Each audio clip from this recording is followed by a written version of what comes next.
মেয়েদের জন্য ৬ ধরনের সাজগোজ করা আল্লাহ হারাম করে দিয়েছেন। আর এই ৬ ধরনের সাজগোজ তারা শুধু পরপুরুষের জন্য নয়, বরং নিজের স্বামীর সামনেও তারা সাজতে পারবে না।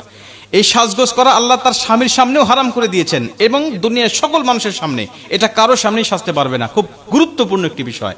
প্রথম নম্বরে বুখারী শরীফের বর্ণনায় নবীজি সাল্লাল্লাহু আলাইহি ওয়াসাল্লাম বলছেন, এই একটা হাদিসের মধ্যে ৩টা সাজগোজের কথা আল্লাহ নবী বলেছেন। বুখারী শরীফের 5933 নম্বর হাদিস, নবীজি সাল্লাল্লাহু আলাইহি ওয়াসাল্লাম বলছেন, মেয়েদের জন্য প্রথম নম্বর সাজগোজ করা হারাম, আর সেটা হলো তারা যেন ভ্রু অঙ্কন না করে, ভ্রু প্লাক না করে। এই ভ্রু প্লাক করাটা যে এত জঘন্য গুনাহ, আমাদের মা বোনরা এটা না বুঝে আজকে ভ্রু প্লাক করার জন্য প্রতিযোগিতা চলছে।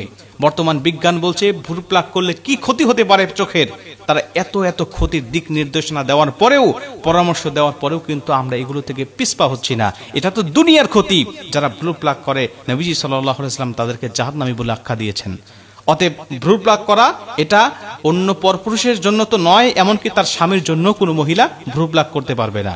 ২ নম্বরে দাঁত চিকন করা, এটা যদিও এখন ওইভাবে আছে কিনা আমি জানি না, তবে রাসূল সাল্লাল্লাহু আলাইহি ওয়াসাল্লাম ১৪৫০ বছর আগে এটা হারাম করে দিয়েছেন। ৩ নম্বরে শরীরে ট্যাটু অঙ্কন করা, শরীরে ট্যাটু অঙ্কন করা এটা আল্লাহ রাসূল সাল্লাল্লাহু আলাইহি ওয়াসাল্লাম মারাত্মকভাবে হারাম করেছেন। এটা শুধু নারীদের জন্য নয়, এটা পুরুষদের জন্য হারাম।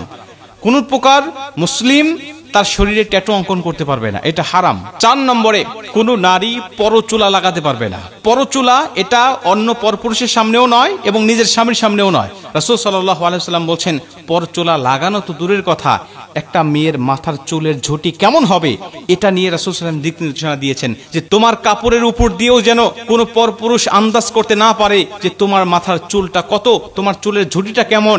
এমনকি রাসূল সাল্লাল্লাহু আলাইহি ওয়াসাল্লাম উটের কুজের সাথে তুলনা করেছেন এরকম ঝুঁটিগুলোকে, এবং তাদেরকে জাহান্নামী বলে আখ্যা দিয়েছেন। অতএব এরকম ভাবে চুল বাঁধবেন না, বা এরকম ভাবে চুল পরচুলা লাগাবেন না যেটা দেখলে পরপুরুষ আপনার প্রতি আসক্ত হয়। আর রাসূল সাল্লাল্লাহু আলাইহি ওয়াসাল্লাম হাদিস থেকে বোঝা যায় যে আপনার স্বামীর সামনেও আপনি পরচুলা লাগাতে পারবেন না। আপনাকে আল্লাহ যেটুকু দিয়েছে এটুকুর মধ্যেই আপনাকে সীমাবদ্ধ থাকতে হবে। এবং ৫ নম্বরে সবচেয়ে গুরুত্বপূর্ণ বিষয়, সেটা হলো কপালে টিপ পরিধান করা। কপালে টিপ পরিধান করা বিষয়ে এটা অনেক হাদিস রয়েছে, রাসূল সাল্লাল্লাহু আলাইহি ওয়াসাল্লাম নিষেধ করেছেন। এবং সবচেয়ে গুরুত্বপূর্ণ বিষয় হলো, আমরা জানি যে কপালে টিপ পরিধান করার বিষয়টা এসেছিল আমাদের জাতির পিতা ইব্রাহিম আলাইহিস সালাতু ওয়াস সালামের কাছ থেকে। যখন তাকে চরকে বেঁধে আগুনে নিক্ষেপ করার জন্য যখন প্রস্তুতি নেওয়া হচ্ছিল, আল্লাহ পাক তখন আসমান থেকে ফেরেশতা পাঠিয়েছিল তাকে সাহায্য করার জন্য।